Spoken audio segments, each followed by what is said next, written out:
Phone call తో మీ బంగారాన్ని విడిపించి ప్రెజెంట్ మార్కెట్ రేట్ కే కొని బ్యాలెన్స్ అమౌంట్ ని క్యాష్ గా లేకపోతే సమానమైన బంగారాన్ని మీకిస్తుంది అక్షయ గోల్డ్ హబ్. మహారాష్ట్ర ఉప ముఖ్యమంత్రి అజిత్ పవార్ విమాన ప్రమాదంలో మృతి చెందారు. ఆయన ప్రయాణిస్తున్న విమానం బారామతిలో ఉదయం 8:50 ల్యాండింగ్ అవుతూ ఉండగా కుప్పకూలింది. ఈ దుర్ఘటనలో అజిత్ పవార్ సహా 5 మృతి చెందారు. విమానం ల్యాండింగ్ అవుతున్న సమయంలో పొగమంచు కారణంగా విజిబిలిటీ సరిగ్గా లేదు. రెండోసారి ల్యాండింగ్ కు యత్నించిన సమయంలో విమానం కూలింది.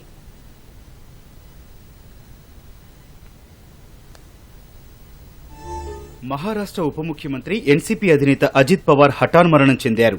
బారామతిలో ఈ ఉదయం జరిగిన విమాన ప్రమాదంలో ఆయన మృతి చెందారు. అజిత్ పవార్ వయసు 66 సంవత్సరాలు.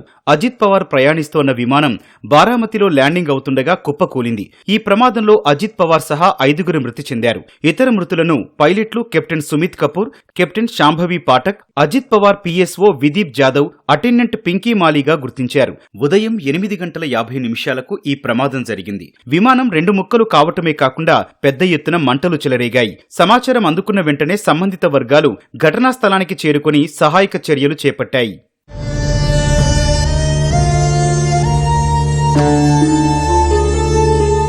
మహారాష్ట్ర ఉప ముఖ్యమంత్రి అజిత్ పవార్ జిల్లా పరిషత్ ఎన్నికల ప్రచారంలో పాల్గొనేందుకు ఈ ఉదయం ముంబై నుంచి బారామతికి బిజినెస్ ఫ్లైట్ లో బయలుదేరారు. ఫ్లైట్ రాడార్ డేటా ప్రకారం ఉదయం 8:10 బయలుదేరిన విమానం ఉదయం 8:45 రాడార్ నుంచి అదృశ్యమైంది. బారామతి ఎయిర్పోర్ట్ లో విమానం ల్యాండింగ్ చేసేందుకు పైలట్ యత్నించగా విజిబిలిటీ సరిగ్గా లేని కారణంగా అది సాధ్యం కాలేదు.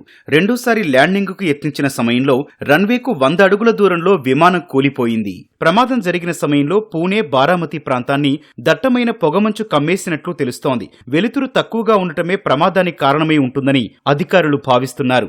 కొండ ప్రాంతంలో ప్రయాణిస్తున్న క్రమంలో నియంత్రణ కోల్పోయిన విమానం ఓ బండరాయిని ఢీకొట్టడంతో భారీగా మంటలు చెలరేగాయి. ప్రమాద తీవ్రతకు విమానం 2 ముక్కలైంది.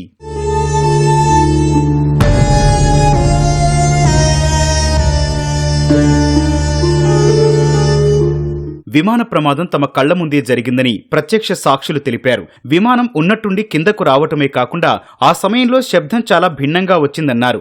ఒక్కసారిగా విమానం కూలిపోవడంతో పాటు భారీ శబ్దంతో పెద్ద ఎత్తున మంటలు చెలరేగాయని చెప్పారు. తర్వాత కూడా 4-5 సార్లు పేలుడు శబ్దాలు వినిపించాయన్నారు. విమానంలోని వ్యక్తులను బయటకు లాగేందుకు ప్రయత్నించామని, ప్రమాద తీవ్రతకు 2 మృతదేహాలు బయటకు ఎగిరిపడినట్లు అనిపించిందని ప్రత్యక్ష సాక్షులు తెలిపారు. గాగుల్స్, చేతివాచీతో అజిత్ పవార్ ను గుర్తించి బయటకు లాగామన్నారు.